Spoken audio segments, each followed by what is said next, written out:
Michael. You're Michael. Yeah. Okay, I'm Nina. How long have you been here at Haven? Maybe 2.5 weeks, 3 weeks at the most, I think. Okay. Did you start here on the North Campus? Or were you on the South Campus? No, they brought me in here. They did? Yeah. Okay, awesome. So what brought you to Haven? A lot of bad things. Bad decisions, it isn't drugs and alcohol, that's for sure. Okay. That's, I can tell you what it isn't, okay? Okay. Well, we all know the economy is this or that and everything. You don't have a good job. Okay, so I had a really good job, all right, very good job for years and years and years. I have a career. A couple of bad decisions, divorces, lost everything. It's okay, so I had a job, but when the job goes, and you have a lifestyle, i.e. you have a home that's X amount of money to this and that, yeah. and then it gets taken away, and it's hard to find another job, yeah. then you end up in places like this. Yeah. It just happens, What did you do for a career? You said you had a good job. Chef.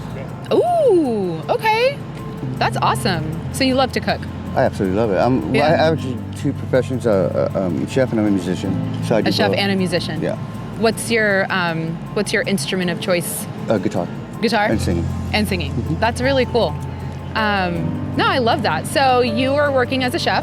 I'm trying to find a job as a chef, yes. Yeah. But that's what you were doing? Yes. That was like your main thing? That paid my bills. Yeah. Yes. Yeah. That's awesome. What kind of restaurants did you work in? You don't have to tell me which ones. Like, what's your favorite thing to cook? Let's start there. Line and Rose. Are you familiar with that restaurant? Yes. I developed a menu and everything back in 2004, opened up the first two, which is well up our way. And that put me on the map. I just got let go from hiring. They asked me to redo because they thought I'd lost all of them. So I redid the whole menu for me and everything. So that was my last gig. Actually, Green, who's the man that his name's on here, on all these buildings? Yeah, Mr. Greehey. I worked for him when they bought out, Valero bought out Diamond Shamrock back in 2001, 2002. And right before I did Line Rose. And I was hired to mitigate the food between 3,000 employees between both properties. Wow. And so it's wild when I see him here. But I've ever seen that he was a really nice guy, by the way. I got to meet him and stuff when I worked for him. He asked me to take care of his staff. But if I ever see him again, I'll tell you, your program works. Yeah. It works. It works. It's what you what you put into it is what you're going to get out of it. And I'm the type of person that I want to earn what I do. Yeah. Yeah, I'm in a tough spot. Yeah. And that happens. And that's all right. Yeah. You have to accept that. And then if you want to move on. And that's exactly what I'm trying my best to do. That's awesome. Yeah. No, I mean, you're doing what you need to do to get back to where you were. Right. And you obviously have like an amazing skill set and you're like constantly searching. And I think that's really awesome. I mean, we're glad that you're here and you're able to kind of like take advantage of the services that we have. I'm very here. grateful because I'll tell you a little bit of story. So like, I pretty much had lost everything. I was staying at I think my rent was about $1,100 a month, with everything total, car payment $350, phone, insurance, stuff like that. That was the only bills I really had.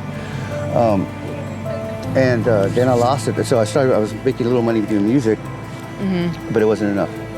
And so I ended up homeless, and I caught RSV. And it was just when it was cold past 2 weeks, and I was out cold, like I got really sick. And then I got food poisoning, and I was like throwing up, and it was just gross. I was out in the streets for a good 3 or 4 days. I didn't think I was going to make it. If it wasn't for this church lady who saw me and said, look, because I tried to get in here, and they said they wanted to check in with people because they were full. This was during Christmas. And she goes, no, I want to get you in. She did. She probably saved my life. I couldn't move for a couple of days, but I was finally able, when I got fresh clothes from this place, I was able to shower and then straighten up and then eat. And then I caught a flu when I got here. Oh my God. I know, right? I was like, what are you doing? It's one thing after another. Yeah, then, but it's like, for the past 5 days, I've been able to move and get stuff done, like go to my classes, get enrolled, do whatever I need to do. You know what I mean? Yeah. And so that's it was rough, man. It was not easy. I went back and gave that lady a hug. I did. I was like, thank you. You have no idea what you did for me. She had no idea, because I didn't know it was that bad. Because I knew you were bad. I didn't know it was that bad. I was like, hey, I'm grateful. Yeah. I'm just, all you can be is grateful. And for people, there are people out there that are good people. You know? Absolutely. And the world tends to forget that sometimes. You know what I mean? Yeah. You know, We get kind of lost. We forget that there's light in the dark. Yeah, absolutely. And Yeah. I'm very blessed and fortunate that I was able to run into people that were like that, and they helped me out. Because they were telling me, my friends telling me, I mean, I could have been gone.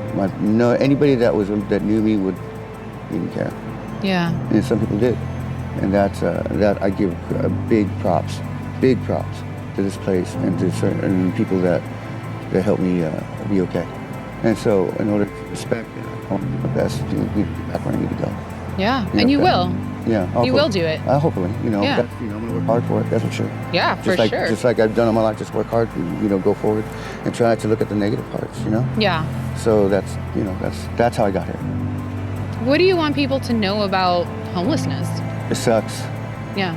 It sucks. I was married to a nurse for 14 years before I got divorced. She worked at university. She worked on the 9th floor. So she dealt with the homeless all the time. And so my perception was that they don't want to help. They want to live like that. That was my ex-wife's perception of it. She dealt with it. Being in it is a totally different thing. Right. Being, imagine, people don't know. Imagine that people say, whoa, da-da-da. No, imagine getting up in the morning and you have to go pee, and you have no place to go pee. Go to the bathroom. Just that. Or shower. Just that. Just to go pee. Mm-hmm. There's nowhere. You know what I mean? Yeah. That's tough. That just when you get up, from sleeping on the concrete, so what are you doing? You know what I mean? Mm-hmm. Protect yourself from the cold, what have you. Imagine just having to find a place to do that. Oh man, it's hard. And then getting food is how do you say, it's an adventure. Just to go get food to eat. Yeah. It's an adventure. I'm not one to beg. I don't want anybody giving me money.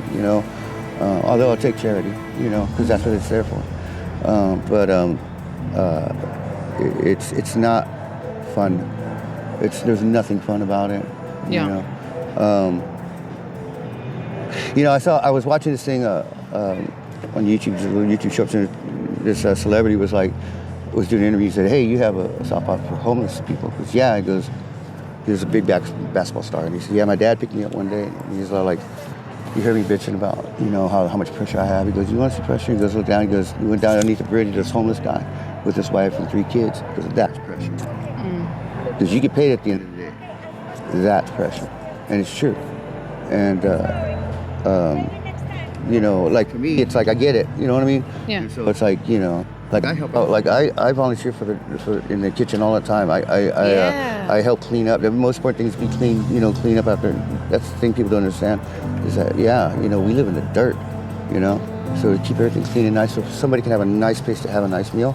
That's important. Absolutely. There's dignity in that. Yes. So it's and on the other flip side of the coin, there's some people that prefer it. There are. Whether we like it or not, and there's some people that are stuck in the cycle of drugs. I've been watching, I'm a people watcher and everything, and I get lessons by what I see other people do, and I'm when I get back, when I get back to where I need to go, this place is giving me in my heart as far as donations, charity and stuff like that, because it's doing something. I'm seeing people leave in a positive manner. Yeah. You know what I mean? And I think that's a wonderful thing. It's changing lives. Yeah, absolutely. I mean, I am so grateful. I have no idea how grateful I am. Really have no idea how grateful I am. That I just want to give back, at this time in here and now. So I do what I can right now. But of course, do the class I need to do and then go find a job and do my thing, Sure. So sometimes I take my guitar down and see if I can make some extra cash doing that, put that away. I think I may have a small job, which is better than nothing. Yeah, that's great. Hopefully by next week, but still, this place may provide me an opportunity for a career change, or I'm looking into that. I'm looking into everything that it has to offer, and taking full advantage of it, because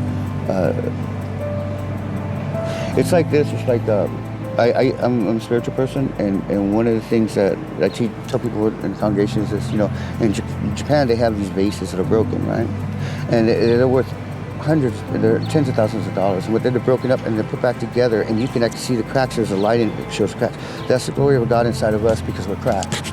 And by us putting together, people working together, and putting the pieces back together, the glory is showing through. Yeah. Does that make sense? Yeah, it does. And that I want to be one of those people. I feel like you already are. No. I feel like, yeah, no, but your heart is there. You know what I mean? Well, Like you're, yeah. You just got to get there. Yeah. And I feel you never stop working hard. You never stop going forward. You know what I mean? Yeah. And so once I get out of this mire, my legs aren't so stuck. Yeah. As it were. And then it's just time to work harder to get back where I want to go. And that's exactly what, everybody has different goals and different levels, I have mine, just like he has his, and there are different levels, everybody has their own, and this place provides an opportunity to reach those goals. And I'm very grateful for that, and people should be aware that the good that can come from it. If you what you put into is what you're going to get out of it, just like anything else, as it should be, if you ask me. Yeah.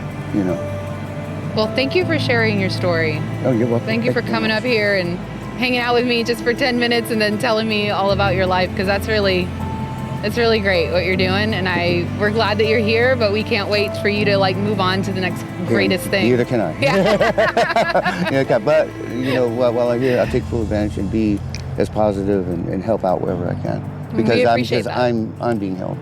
Yeah. You know what I mean? Yeah. So that's something. Honestly, I just did it for the Kit Kat. You did it for the kitty. You did it for the kitty. That's okay. That's okay. I'm kidding. I'm totally kidding. Well, thank you so much. Yeah. Thank you for sharing. You have a wonderful day. Blessed day. You too.